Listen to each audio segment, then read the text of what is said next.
Hi, welcome to our podcast. My name's Trelawney. I am a dating and relationship coach.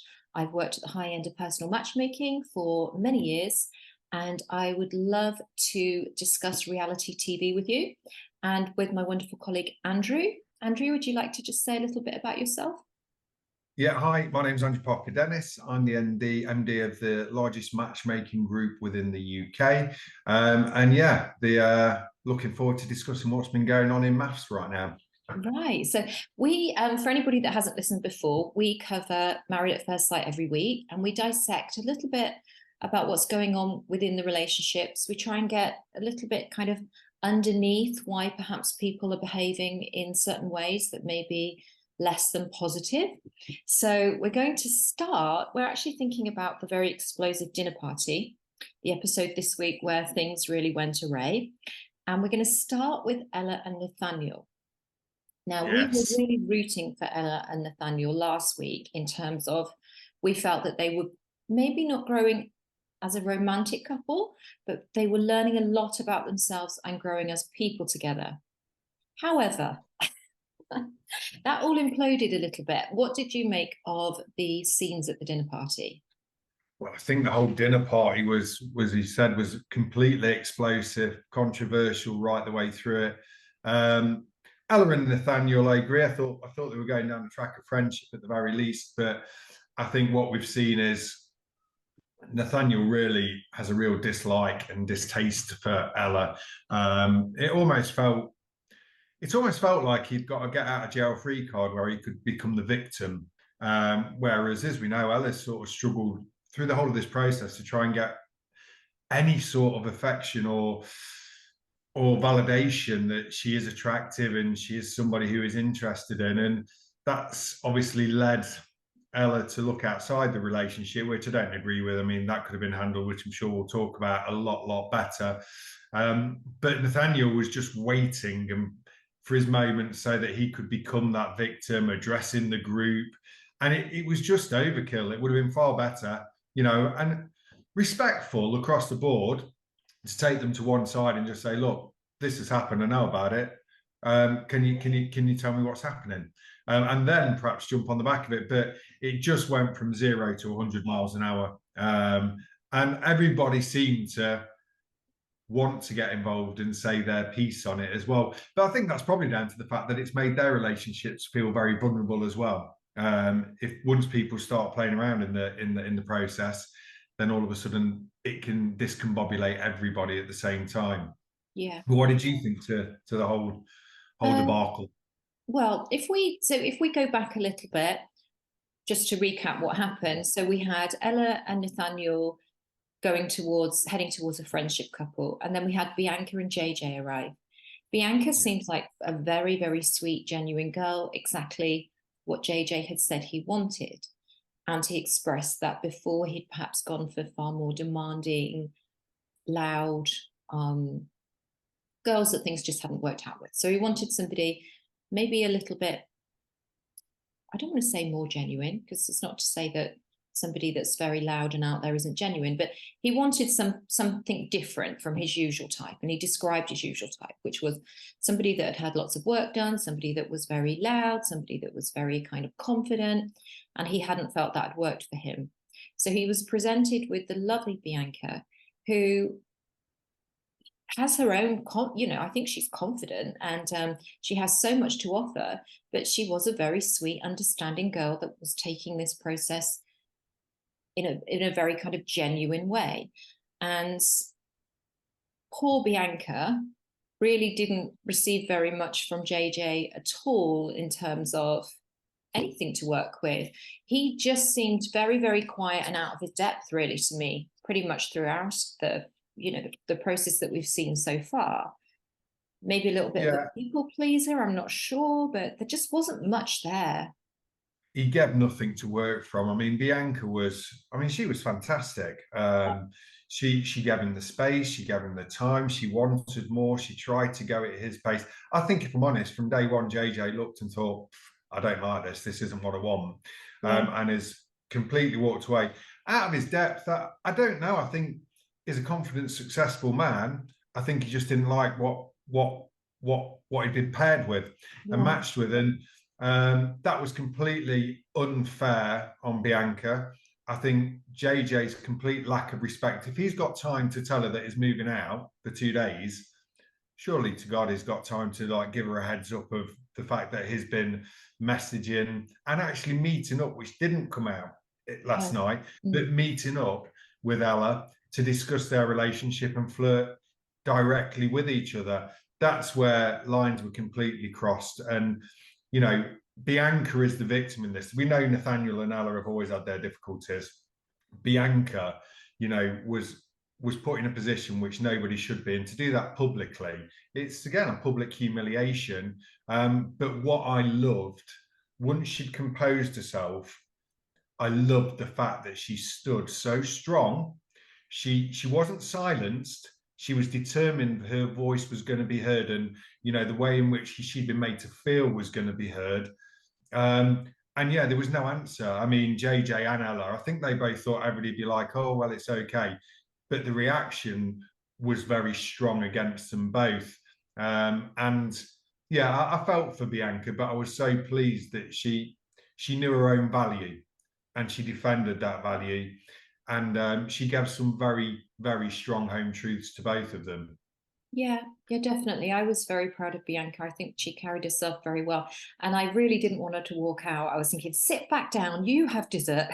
She Yeah, did. like, yeah, She exactly. sat Why back down. should you be the one to leave? Yeah, because Yeah, exactly. Many girls would have kind of just felt so humiliated, or guys, either way, and left. And then JJ and Ella would have been able to stand and hold court. But actually, she left them just standing there, yeah, there was hopefully shame. feeling pretty awkward because she Yeah, wasn't going anywhere and she was very composed. I thought that Ella, I mean, I really like Ella, but I think she dealt with it very badly because, yes, she hadn't had the affection and attention she wanted from Nathaniel. Yes, she felt a spark with this new guy. You could see it, you could feel it, the chemistry between them.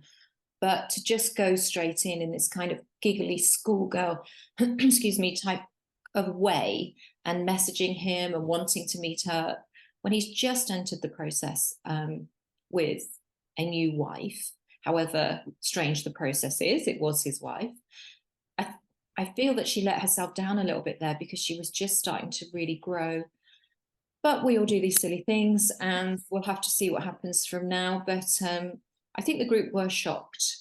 yeah. I think one thing which I didn't like was there seemed to be a lot of blame placed on Ella and away from JJ. Mm. It was almost like she's thrown himself at him.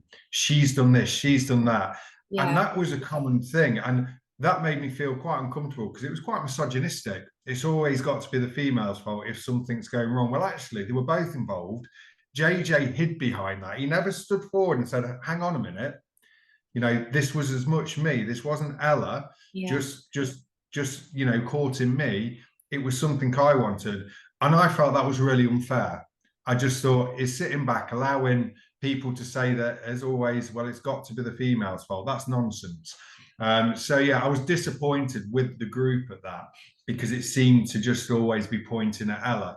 Probably she's very attractive, she's confident, she's loud, but that's fine. That's a personality. Yeah. JJ initiated as well.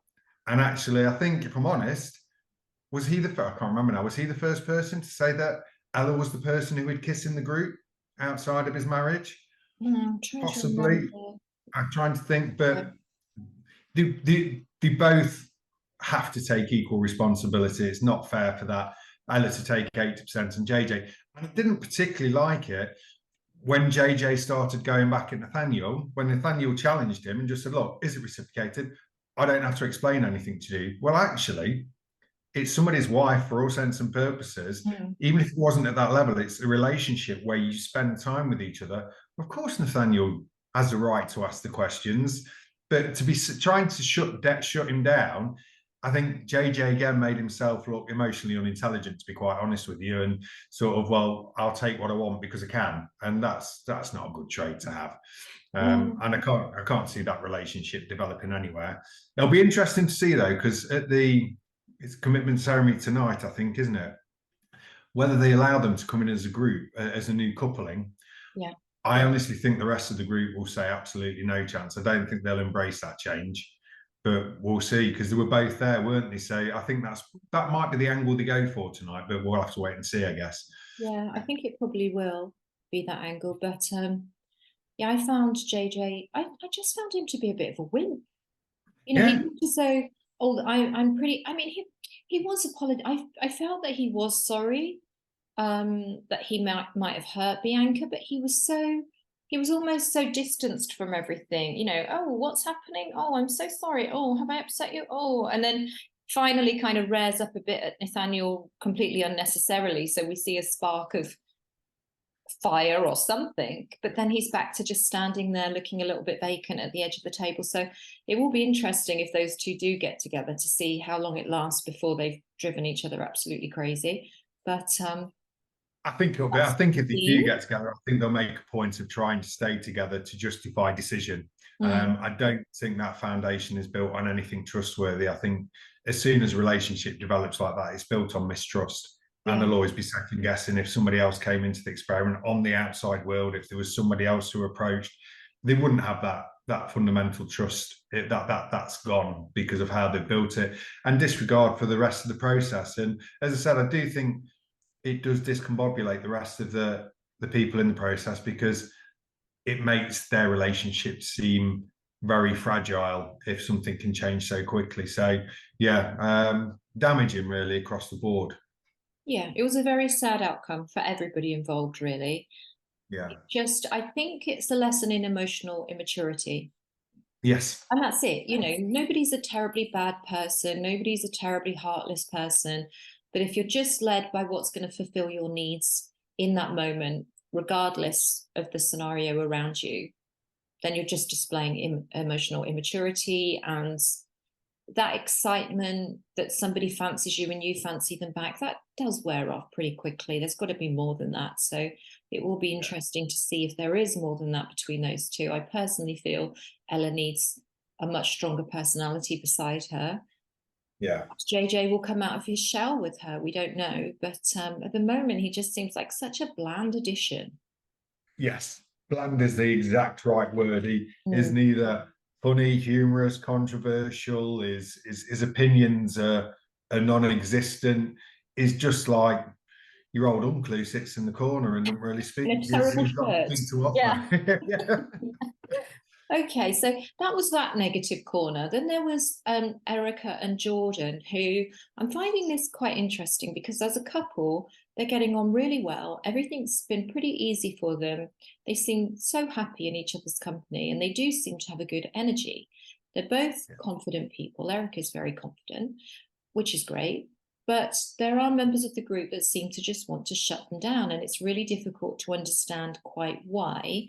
Um, Tasha has such a negative attitude towards Erica, and we've seen such a different side of Tasha because I thought Red that, flags. yeah, I would never have expected her to kind of jump up to physically intimidate someone or call some, you know, another woman really damaging names on the basis of what I can work out is basically nothing. Maybe a Yeah. little bit of insecurity, maybe feeling I don't want this girl coming in as an alpha female, so I'm going to shut her down really fast.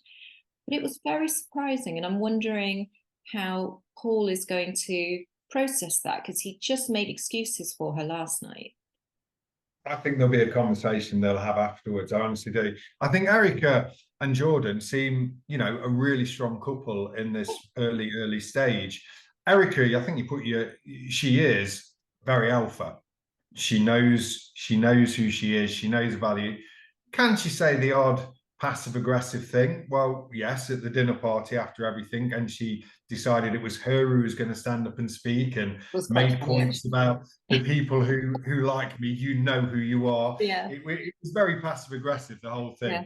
But I think Tasha probably deserved it because when they were on the spar and she just attacked her, and I mean, it was childish, wasn't it? Standing over somebody, almost It's awful. insistent on having a fight. You just think, hang on a minute, I thought Erica handled it well. And actually, even when they sat down and had the discussion, I think at that point, she wouldn't apologise because she didn't feel like she had anything to apologise for.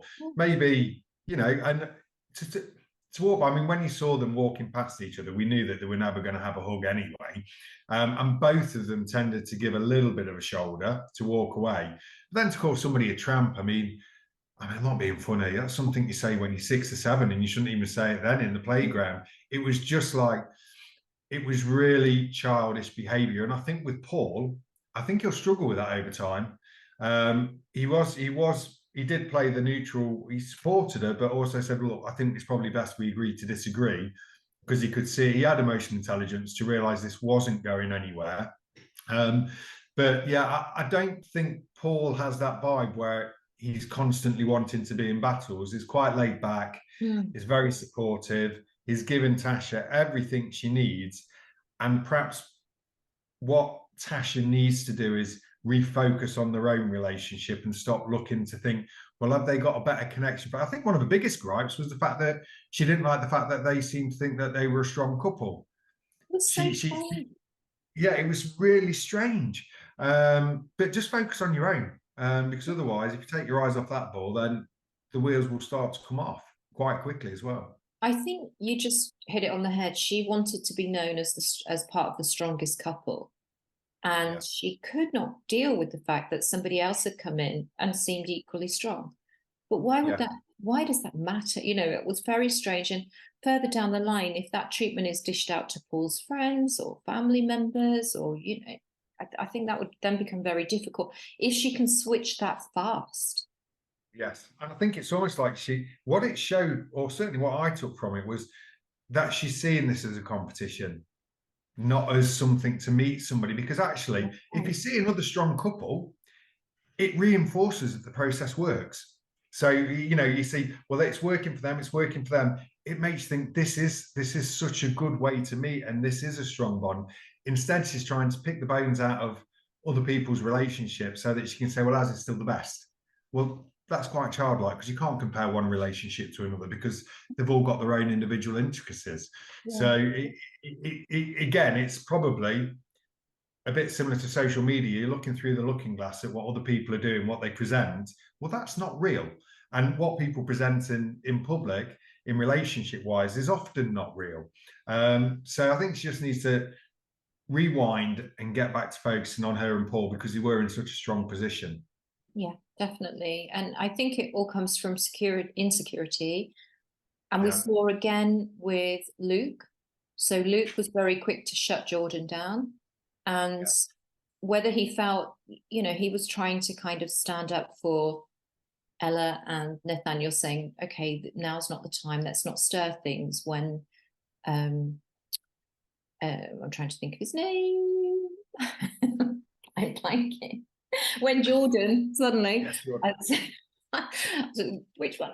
Well, so when Jordan tried to say, actually, JJ, I think that your behavior was inappropriate, very quickly Luke jumped in, tried to explain a couple of times. Jordan held his point, well, I still think it's inappropriate. And then he turned on, Luke turned on him very quickly with this kind of, are you stupid? Do you not understand? Are you an idiot? So again, it was a new member of the group from the same couple, sadly, being squashed down and put in his place, which again, I think just comes from an insecurity that Luke has, and perhaps Luke feeling that he's part of a very strong couple and he doesn't want any competition either. Yeah, I think that's exactly it. I think they both think that they're exclusive to having a good relationship, therefore nobody else can, and that's not the case. And I think when he came at Jordan, I was glad Jordan came back and said, "Don't come at me." Yeah. It was his opinion, and the right opinion. It was inappropriate behaviour. It wasn't correct. I do think that Luke probably has a relationship with JJ, gets on well with JJ, gets on well with Ella, and is sort of defending his friends. But sometimes you've got to know when to defend and when not. And actually, at that point, say it wasn't the right thing to do, but they are aware of that now, and hopefully they'll address it later. And actually, we can't judge from the outside because we haven't got the inside knowledge on this. So let's hear from them, as opposed to bickering about them behind the backs. That's probably. But yeah, Luke seemed to go from, again, 0 to 100 to attack. And maybe it's because they've got a close relationship with Tasha and Paul. I don't know. It could be as simple as that as well, where he knows that Tasha really doesn't like them. So he's going to take that side. But again, we're getting back to playground mentality of taking sides. It's, you don't need to do that. Own yourself, own your own behavior, and just kind of like focus on your own relationship. Because it will cause problems. Because I don't think Luke's wife particularly likes being involved in all that. She seems to always try to be the peacekeeper. Yeah, So very much the peacekeeper. I mean, I don't know if you noticed on the sofa when things were getting very heated about the Trump comment, eventually she kind of put her head in her hands and they came up and said, stop, everyone. And everybody listens to Jay. There's a lot of respect for her. So yeah. again, how long she will be able to cope with somebody who goes from 0 to 100 so quickly. I do think there are going to be further issues with Luke in the process because of the way that he handles himself when things aren't going quite his way, which is a Yeah. shame because they seem to have such a strong relationship and we were very much on side with them at the beginning. I think whenever it's challenged, he doesn't like it. I Mm. think in the homestay when Jay's friends, family were asking the question about moving, he just came back, well, I'm definitely not going to move. Mm. I'm not doing anything. And it almost went, well, blocks came up and it's kind of like, listen, anybody who wants to be with me has got to move. Well, unfortunately, Luke, if that was the case, you wouldn't be in the process because you wouldn't be single. You need to be flexible and sort of Yeah. find common ground. So It's a bit worrying, isn't it? How serious is he about this carrying on after the process?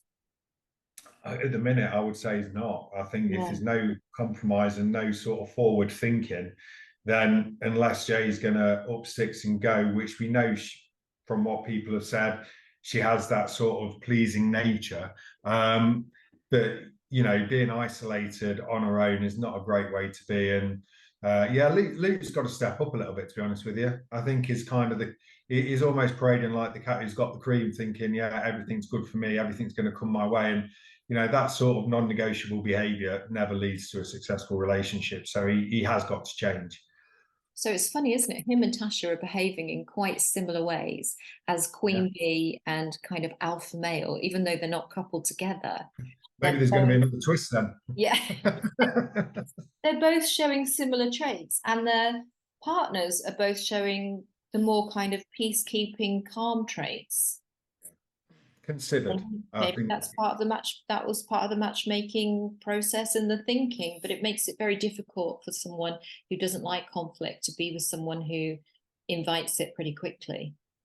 Yeah, no, I agree. I agree. But with that one will unfold, I think, over the next couple of weeks, and it'll be interesting to see what the experts say on the couch tonight. Yeah. So one of my new favorite couples, Mark and Sean. I love them. Yeah, absolutely love them. I loved their Lapland honeymoon and their Yeah. cozy chalet lodge, their lovely cozy Yes. bed, and their constant cheese boards. Yeah. It looked like Christmas. I don't suppose Yeah. it was Christmas, but it looked very Christmassy. And I thought they were just really, really sweet together. Obviously, there wasn't the attraction at the beginning for Mark, but that kind of grew. And Yeah. they were so shocked by the behavior at the dinner party, weren't they? Absolutely. I mean, Sean was just sat there looking around, thinking, "My goodness, what's going on?" And I think both of those two really do complement each other. And the nice thing about perhaps Sean can pretty much get upset very quickly on the little things, and that's a defense mechanism because, as we've seen, he doesn't want to get hurt. He struggled to go into a relationship, and they had the moment where Mark turned around and said, "Look, you have to prepare yourself that things aren't always going to be right." And he couldn't cope. He couldn't cope with that. But very shortly afterwards, Mark's patience to explain what he meant, and Sean being ready to listen. He sort of had his say, walked out, came back, and then listened, and they discussed. And that's perfect relationship management to be Yeah, able to have your say, debrief yourself, and then come back into it level and discuss through what was said and try to understand it.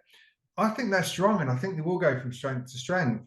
Um, Everything that Sean needs, Mark provides. You mm, know, Sean is high maintenance. You know, mm, there's no doubt about it. He knows it openly.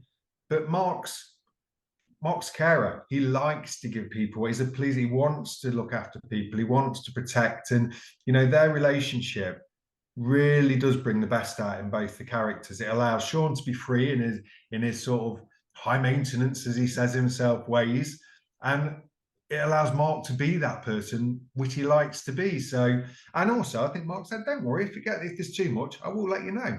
That's Yeah, great. So he's already said, if you push it too far, I will let you know there's a boundary. And that's great communication before it happens, because it doesn't become the unexpected. It's almost like planning for when that time comes, because I don't think in Sean's mind there's nothing that he can't ever ask, but there'll come a time where actually I can't do that, I physically can't do that, or I'm not in a position to do that. But it's already put the foundations down for that not to be a problem. So yeah, I'm really excited about to see where they go actually. yeah, yeah. They are a very, very well. They're a couple that seem to be willing to give and take, and not Yeah, judge each other too harshly straight off. They seem to be a very compatible couple, although they're quite different in some ways. But you do need some differences, don't you? You can't be too alike. Otherwise, you've got exactly the same weaknesses and exactly the yeah, same strengths. The strengths yeah. bit's okay, but if you've both got the same weaknesses, for example, you can't make decisions, or you're very underconfident, then you're not really going to be able to help each other in those times of challenge. Yeah. And I think even sometimes having the exact same strengths doesn't necessarily work, because you can butt heads thinking that Mm. actually I know best, you don't know this. This is so I think having different aspects of your personality, one person lifts somebody in their weaknesses and the other person lifts them in theirs. That's how it needs to work, so that you can grow Yeah. and develop. And being different, I think people get fixated. I don't know what your thoughts on this.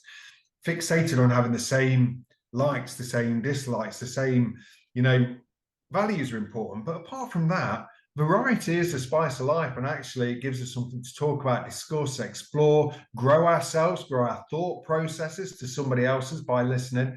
And what they do have is good communication, and they do listen. And that's so vital. Yeah. I think that what's really important are shared values and some shared goals, Yeah. because you can very easily overlook them if you're busy thinking about, do we okay, first of all, when we're working within matchmaking, people will tell us the physical attributes that they want. Then they'll tell us, I really like dogs, or I really like rugby, and they'll be hoping to find someone with similar likes. They'll very rarely, you have to dig a little bit deeper to say, but what are your values and your goals? Because, for example, if you really value seeing family and having an open house, where everybody can come over and everybody's welcome, and you're with somebody who really likes that kind of privacy, and people must plan in advance, they can't just turn up at the door, and actually they find it quite intrusive if family and friends want to be around too much, you are really going to clash eventually on that one. You might make compromises, but probably it's always going to be a little bit of an issue between you. Or if Yeah. somebody's really keen to explore different places, to move, to feel really free to live in any country they want to, and someone else is rooted in their hometown, sometimes people overlook those things at the beginning, which we're kind of seeing a little bit in Married at First Sight now. These things are coming to the forefront.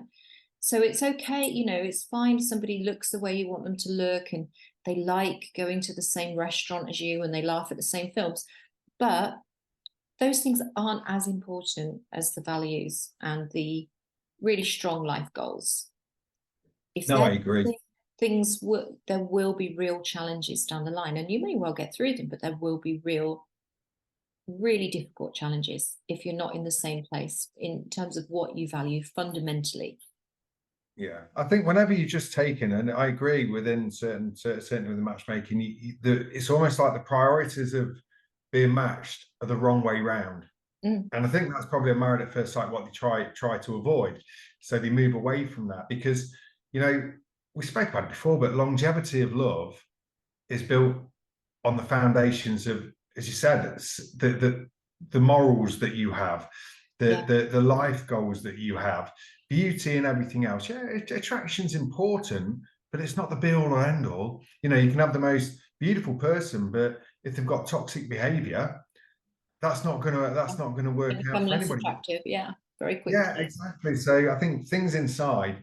what lead to long-term relationships. Certainly, this is nice, but really, what's in the heart is far more important. So, Yeah, I mean, in matchmaking, we do have requests like, for example, the gentleman must have hair.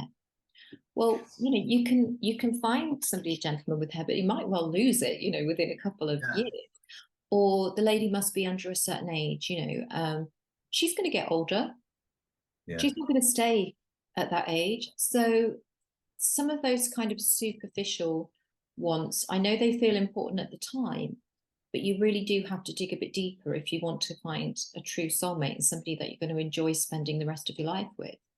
yeah. It's a relationship built on a house of cards when you do that. It's Mm. got no depth, no foundations, and the slightest little blow, and it will fall down. Whereas if it's built more about love, respect, understanding, similar values, then actually that's got strong foundations to develop. And actually, regardless what comes along, you will overcome it because you're not fixated on what's on the outside. Because a bit like anything, houses, cars, there's always one that comes along that's slightly newer or slightly brighter. And you think, oh, relationships you can't compare in that way. And I think sometimes people do approach relationships as property as opposed to emotions. And that's really important to sort of break away from that and understand that people's hearts and what they're going to offer you support wise emotionally is far more important than having a trophy man or a trophy woman on your arm. That's not love. It's Yeah, it's ego, possession, yeah, validation, yeah, all of those things, but not love. Funnily no, enough, Roz and Thomas, to me, felt like the most evolved couple yeah, at the dinner party, and they were really able to kind of offer some support to the other couples in their own quiet way. And yeah. although we were very worried about how they were going, they do seem to be giving things time, being respectful now, and they seem to They've genuinely care grown about each other. grown hugely, and I think you hit the nail on the head there. I think their approach to the whole of the issues that kicked off were not, they didn't judge anybody. All they did was try and support each one individually. Mm. And that showed the emotional intelligence because they didn't want to get embroiled in, well, they said that, they did this, I'm taking this side. They supported everybody. So yeah, they've come on in leaps and bounds and actually are now starting to become one of the strongest ones, providing that relationship and keeps growing in the direction of a true relationship and not friendship. They could come out really strong. I think they could because the other two strong relationships, Tasha and Paul and Luke and Jay, as we said, are Yeah. starting to feel as though perhaps things aren't quite as rosy No, as we originally thought, and perhaps motivations aren't quite as genuine as we originally thought. Whereas I think Roz and Thomas, it does feel very, very genuine. they've done the difficult yards early on, Mm. whereas I think Tasha Paul, they've got the difficult yards still to come, and I think there'll be more testing. Whereas, you know, yeah, it will be interesting to see how those stronger, if you like, couples to start with are going to again suffer from that relationship burnout that we've already seen, Yeah. where they've hit the highs too quickly, and as soon as one little low comes along, then it will shake them quite hard. So we'll wait and see. But yeah, I was really impressed in how they've grown actually.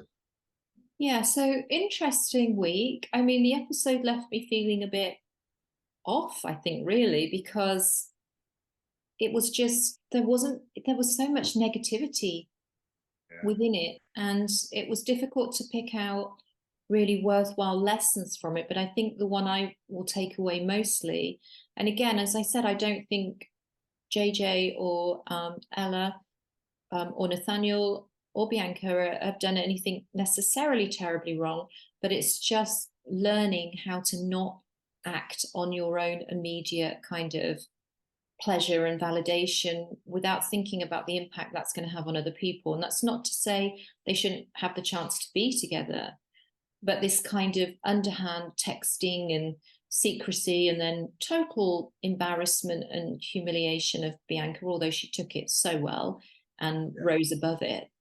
But just thinking about the bigger picture, and not being driven by these instincts. I feel good. This makes me feel good. Here I go. No, it doesn't matter what else happens. And I'm not really going to take accountability for it. I'm just going to kind of say, hey, everyone, this is what I'm doing. You know, I'm not doing anything wrong. It just all felt it felt very self-centered. A lot of the show, that particular episode, felt like I was looking at a lot of very self-centered people, whereas usually we really feel as though we're growing with them, don't we? So I hope there'll be a little bit of a turnaround for next week. Yeah, I agree. There's ways to do things, Mm. and the way in which they did it certainly wasn't the right way. There was no consideration to other people's feelings, the destruction it might have across the group. They were just very much focused on, well, this is what I want. I've joined this experiment to find love, therefore I will do it come what may. Yes. Well, that's not kind of that's not the ethos behind the experiment. It's to see if you can get on with your partner, not have a swap shop across the group if it doesn't work out. And both of them decided, actually, you know what, we'll keep the other person hanging on just in case. We'll explore at the same time just in case.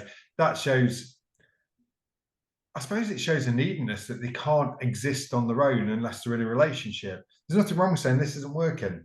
You know, I'm going to respect you and tell you that, but I have got a connection which I will explore outside the experiment, and I want to tell you that so you know, so that it doesn't come across to you hurtful further down the line. It's as simple as that, isn't it? But we'll see what happens next over the coming week. Yes. Okay. Well, I'm looking forward to speaking to you next week.